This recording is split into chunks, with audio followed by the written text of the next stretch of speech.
Look over there. It's a boat. No, it's not. It's a car. Still wrong. All right, well, what is it? It's the all-new Rescue Hovercraft from LEGO Technic.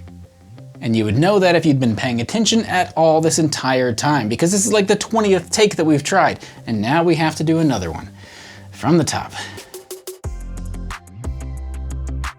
Hello all, I'm Josh, this is Josh Builds Stuff, and this of course is the all-new LEGO Technic Rescue Hovercraft. This set contains 457 pieces and only costs $30 here in the US. If you ask me, I think that's a pretty good deal, only $30 for this great looking set. It has a lot of cool features, but we'll talk about those in just a few minutes. I don't know about you, but when I was a kid, hovercrafts were one of those things kind of like quicksand, where you think they're gonna play a much larger role in your life. And then when you grow up, you go, wait, hovercrafts are actually a real thing, and you have to look up like old Jackie Chan movies and realize that, yeah, hovercrafts actually are a thing. Whether or not they are widely used in everyday society, well, that I cannot say, but this set is pretty cool. LEGO Technic makes a lot of vehicles, you know, cars, trucks, supercars, that kind of thing. They all have a lot of moving mechanical parts in them, and so they lend themselves pretty well to the Technic medium. I think LEGO Technic also makes some boats, some planes, but what they don't make a lot of is hovercrafts, which, if you don't know, it's a combination of kind of boat and car. More boat than car. So in that respect, I'm very excited that LEGO took advantage of something new and different and exciting, and they made this cool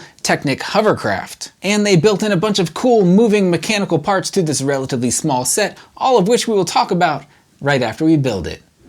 The build for this set, honestly, I don't remember it that well, so I guess you could say it was forgettable, but I don't think that would be the case with everybody because I just happen to have built this a while before reviewing it. But looking at the set and trying to remember the build process, I remember it being cool. I'm going to say that because there were a lot of very interesting mechanical moving parts going on in this build, and the outer shell is really just that. It's just a shell to cover up all of the very cool mechanical parts, and that's really all I care about in this set. So that being said, let's get to the rest of this review.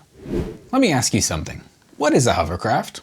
Let me answer something for you. A hovercraft is basically like a boat that doesn't necessarily have a hull. Instead, it is surrounded by a kind of skirt, and air is pumped down into that skirt, and that kind of lifts the vehicle and makes it quote-unquote hover. I don't know why I said quote-unquote. I think it literally does hover, but because of that skirt, only so much air can escape at a time, and so that makes the vehicle kind of float above the ground. The important thing is that a hovercraft be very lightly built so that it can hover off the ground. This LEGO set captures all of those features beautifully, and by all of those features I mean that there is a single vertically centered fan that points downwards, which you can assume simulates the air being pumped under the vehicle. There's also kind of a skirt around the outside of this vehicle that could simulate the hovercraft portion of this hovercraft. What am I supposed to look up the technical term for every part of a hovercraft? The craft itself hovers, so therefore the whole thing is a hovercraft. Let me ask you another question. Do you have kids? Do those kids happen to watch Nick Jr.? Are those kids caught up in the same craze that all kids are currently caught up in? And that is the fact that Paw Patrol is like the center of everything in a child's world. Have you ever heard of the Paw Patrollers? They're like a bunch of pups who go on missions and stuff. There is one particular pup who is named Zuma, who's all about like diving into the ocean and stuff. In my opinion, he's the coolest pup, but I like the ocean. That pup Zuma owns and drives a hovercraft. I think Zuma is single-handedly bringing hovercrafts back into the spotlight for the newer generation of people, that being children, the same way that Jackie Chan brought hovercrafts into spotlight for our generation of people, assuming you are like my wife and you went through a heavy Jackie Chan phase in your early teens. I mentioned the great functionality in this hovercraft, so let's talk about that now. You've got several points of articulation. I don't know if that's the right word here, but basically when we drive this hovercraft forward and backwards, it spins the fans on the back of the hovercraft, as well as spinning the little, I don't know, the little flashy lights or siren kind of, I guess it's not a siren, it's just lights on the top of the hovercraft. That alone would have been sufficient as a cool feature, especially for a Technic set at this scale, but no, LEGO went above and beyond, and they also built in steering to this set. They do the same thing that some other LEGO Technic sets have done, where there's like a single little gear on top that you can turn, and that turns the entire vehicle. But when I say LEGO went above and beyond, it's because turning that little gear not only turns a separate set of wheels under the vehicle that controls the actual direction that this whole vehicle turns in, it also controls this little steering wheel, more like a little steering handle in the front of the vehicle, and that turns the back propellers in a direction that corresponds to the direction that that wheel would have been turned, which makes the steering entirely realistic. Also, all of this is driven by rubber wheels underneath it, which, unlike the excavator that we just reviewed, which had a very smooth wheel base, I guess those are tracks, not wheels, that vehicle didn't work very well on my smooth tabletop here, but this vehicle works fantastically, as you can see.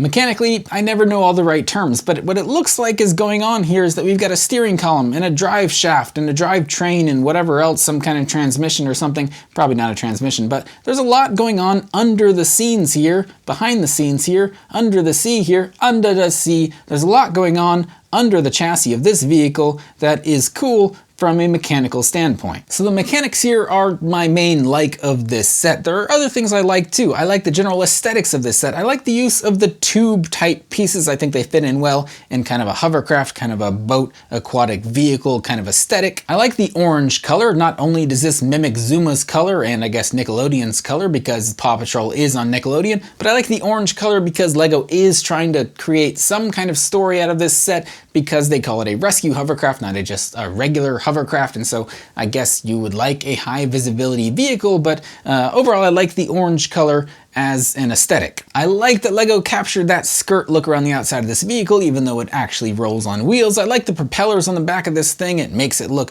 very utilitarian, very cool. I like these old-timey sword-looking pieces cast in a pearlescent gray used as antennae in this case, but it's also nice to have two of them in case you'd like to recreate a scene from The Princess Bride. Which reminds me, I have something to tell you.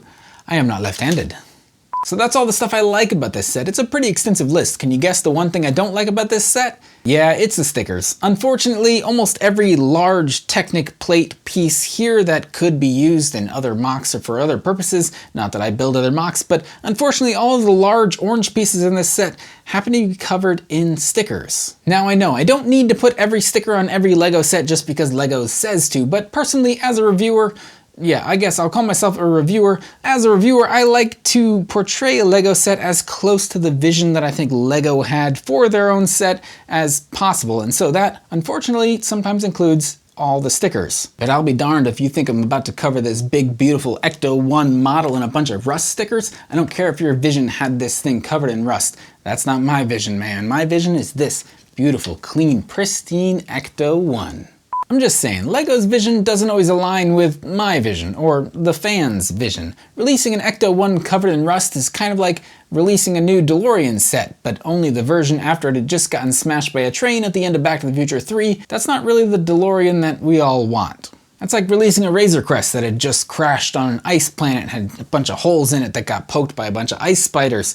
That's not the Razor Crest that we want. We want the iconic vehicle. Thankfully for this hovercraft set, I don't think a lot of iconic hovercrafts really come to mind. Can you think of one? No, you can't, because hovercrafts are not very prevalent in today's society. So as for the realism of this set, I can't really speak to it. Is a hovercraft the most effective way to rescue individuals? I don't know, but as a LEGO set, this is fun, and like I said, it's different. It's not a car or a boat or a plane or a construction vehicle or something that LEGO has done very often. It's a hovercraft, which is different, and for that, I applaud LEGO. So for 30 bucks, would I recommend this set? Sure, man, it's only 30 bucks. I think this is a great deal for LEGO Technic. Even for people who don't like LEGO Technic, I think this build is small enough and quick enough and has enough of the cool mechanical functionality bits to show off all the cool parts that make Technic that this set would really appeal to anyone. If you're like me, you probably don't have a lot of experience with hovercrafts. Personally, when I'm trying to think about what I can talk about during a video, I like to ask my wife. So I was like, hey, what do you think about hovercrafts? And her response was,